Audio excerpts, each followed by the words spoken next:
대한민국을 진짜 뒤흔들고 있는 학원가의 지금 마약 음료 사건. 지난주 정말 대한민국이 떠들썩했는데 그 뒷얘기가 또 전해지고 있습니다. 박성배 변호사님. 먼저 강남 학원가에서 학생들을 상대로 마약 음료를 나눠준 아르바이트생은 모두 4명입니다. 범죄 단계로 치면 가장 아래 단계에 위치해 있는 인물이라고 할 수 있는데 네. 경찰은 이들에게 음료를 만들어서 전달하고 학부모 협박에 가담한 중간책 2명을 드디어 체포해 구속영장 실질 심사가 진행 중입니다. 오늘 오후 3시부터 법원에서 구속영장 실질 심사가 진행되고 아마 오늘 저녁경에는 영장 발부 여부가 결정될 것으로 예상합니다. 네. 먼저 제조책으로 꼽히는 20대 남성, 강원도 원주시의 한 주택가에서 필로폰과 우유를 섞어서 직접 마약 음료를 제조합니다. 이렇게 제조한 마약 음료를 고속버스와 킥 서비스로 서울로 보내서 아르바이트생 4명에게 나눠준 혐의를 받고 있습니다. 또 다른 중간책은 30대 남성인데 이 남성은 음료를 마신 학생의 학부모에게 협박 전화를 거는 과정에서 중계기를 이용해서 중국발 번호를 우리나라 번호인 양 변조한 혐의를 받고 있습니다. 둘은 모두 한국인으로 서로 아는 사이는 아니라고 합니다. 이 사람들이 사람도 아니죠. 이 일당들이 인간입니까? 대한민국 땅에서 자기네 나라에서 자기네 아이들에게 이따위 짓을 하고 있는 인간들이에요? 정말 말이 안 나오면 더 심만만 해주고 싶어요. 이 두 인간들에 대한 구속 전 피의자심은 영장 심사가 오늘 있었습니다. 영상 보시고 이어가 보도록 하겠습니다. 지금 받고 계신 관련 혐의 모두 인정하십니까? 혐의 소명을 어떻게 하실 건가요? 피해자들에게 죄송하다는 말씀 저희하고 하실 말씀 없으세요? 관련 혐의 인정하십니까? 피해자들에게 하실 말씀 따로 없으세요? 감사합니다.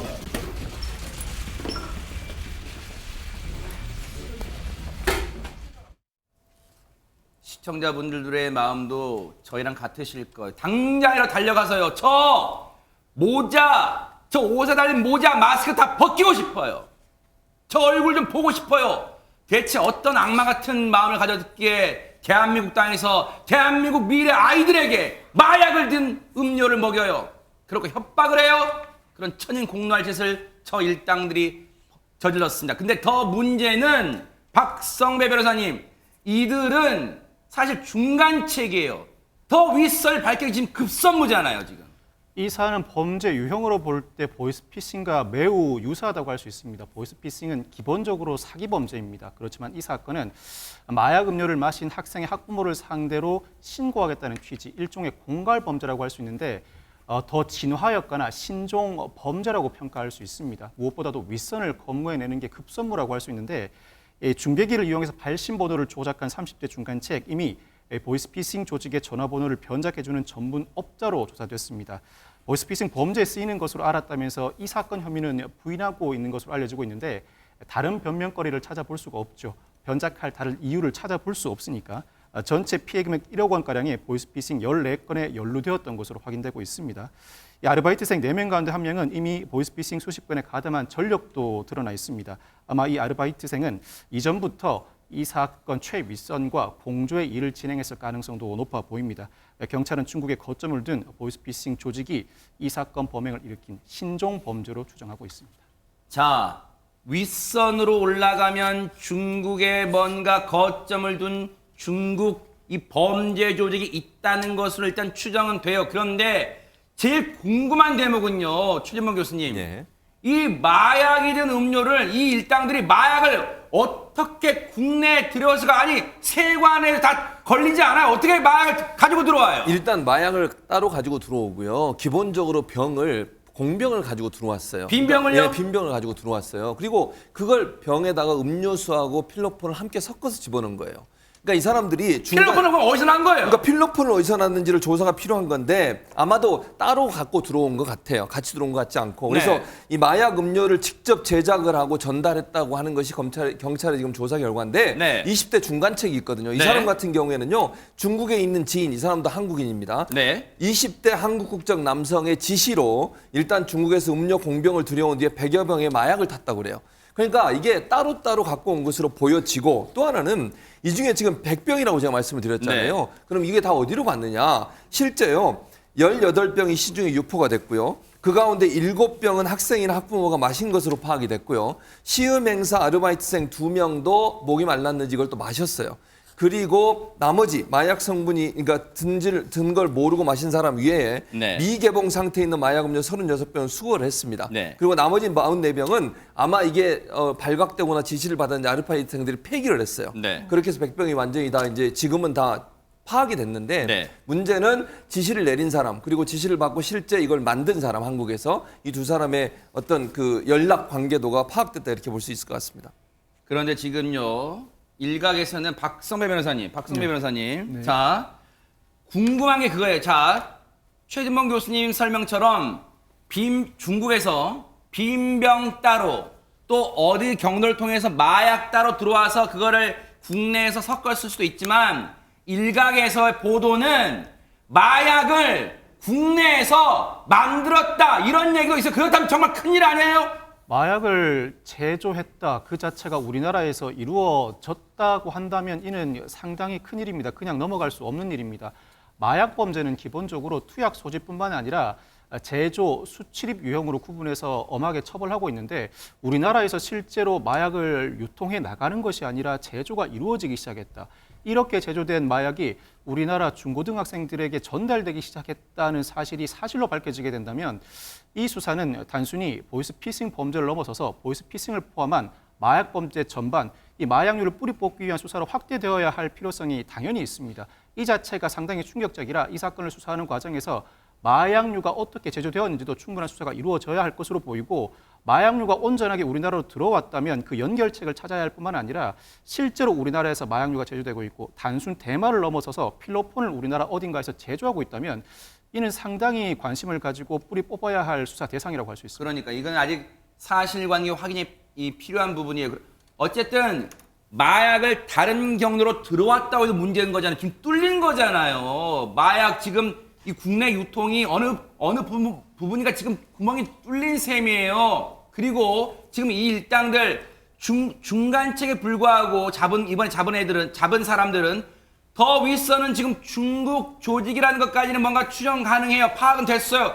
문제는 장윤정 변호사님, 그 윗선 중국 조직들 뭔가 중국 측과 협조해서 잡아야 되는 거 아니에요? 그러면? 네, 경찰은 지금 이들의 신병을 확보하기 위해 체포영장을 신청하는 한편 출입당국에 이들의 입출국 시 통보를 그리고 중국 공안에 공조수사를 요청한 상태입니다. 네. 또 시중에 유통됐다가 수거된 마약 음료의 감식과 중국에서 건너온 빈병들의 배송 결과를 추적한 결과 이들이 네. 중간책 등 국내 공범 등에게 범행을 지시하고 마약 음료 제조용 빈병과 상자, 판촉물 등을 보낸 것으로 파악을 하고 있습니다. 진짜 이 죄질이요 너무 안 좋은 게요. 최정하 기자님, 지금 이 아이들에게 마약이 든 음료를 먹인 다음에 이 일당들이 협박 전화한 거잖아요. 돈 내놓으라고. 네, 맞습니다. 이 추가 피해자에 대해서도 굉장히 좀 속이 타고 있는데요. 이 경찰은 아르바이트생들이 나눠준 이 마약 음료를 나눠주면서 수집한 부모 전화번호 등을 토대로 추가 피해자가 있는지 확인 중입니다. 하지만 이것이 어려운 상황이에요. 왜냐하면 상당수 학부모가 피해 신고를 굉장히 꺼리고 있기 때문이다라고 하는데요. 이유를 생각해 보면 이 좁은 동네에서 내 아이에 대한 안 좋은 소문이 난다거나 그러니까 부정적인 이미지들을 굉장히 좀 걱정을 하고 있는 것 같습니다. 현재까지 확인된 피해자는 자녀가 가져온 마약 음료를 나눠 마신 학부모 1명을 포함해 총 8명이고요. 이 일당이요. 전화와 메시지 등을 통해서 피해 학부모 7명을 협박을 했습니다. 이 일당은 피해자 1명에게는 무려 1억 원을 요구를 했고요. 다른 피해자들에게는 구체적인 금액은 제시하지 않은 상황입니다.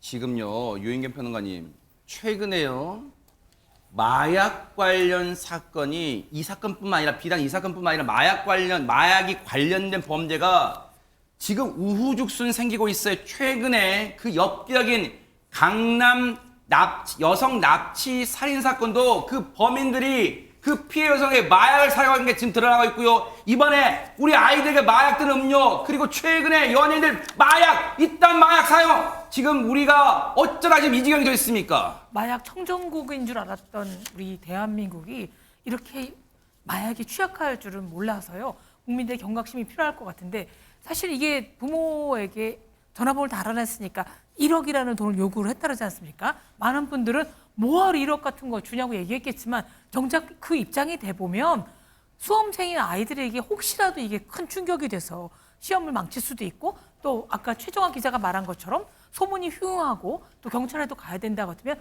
돈으로라도 입막음을 하고 사건을 무마시키고 싶었을 겁니다. 많은 사람들이 왜 사기를 당하냐 그러지만 사기를 당하면 사기꾼에 대한 원망보다 본인에 대한 자책감이 굉장히 크다고 합니다. 사회에 뭐 경찰이라든가 검찰에서 마약 사범 잡아야 되겠지만 혹시라도 이런 피해 잘 모르고 당한 경우에는 이런 분들에 대한 위로의 말씀 좀 전해줘야 될 것 같습니다. 저 시음 행사랍시고 들고 다니는 사람들 있잖아요. 저 사람들도요, 엄벌에 쳐야 돼요. 저 사람들은 자기는 몰랐다는 거지만 그게 말이 돼요? 뭐가 든지도 몰라고 대한민국 미래의 아이들한테 먹어보라고 해요? 본인이 먹어보든가 그러면. 어떻게 그런 짓을 할 수가 있어요? 그리고 이제 몰라도 발 빼매요? 정말 저 사람들도 엄벌에 쳐야지 다시는 이런 비슷한 일이 일어나지 않을 거다 이런 생각을 해봅니다. 분노가 치밉니다. 우리 아이들 정말 보호를 해줘야겠습니다. 보고 계십니까? 대박 사건. 네, 안녕하십니까? 김명준입니다. 여러분과 함께하는 뉴스파이터. 다양한 소식과 뉴스를 보고 싶으시면 화면 오른쪽을 꾹 눌러 구독해 주시길 바랍니다. TV로도 유튜브로도 여러분께 한 발 더 다가가겠습니다. MBN 뉴스와 뉴스파이터를 사랑해 주셔서 고맙습니다.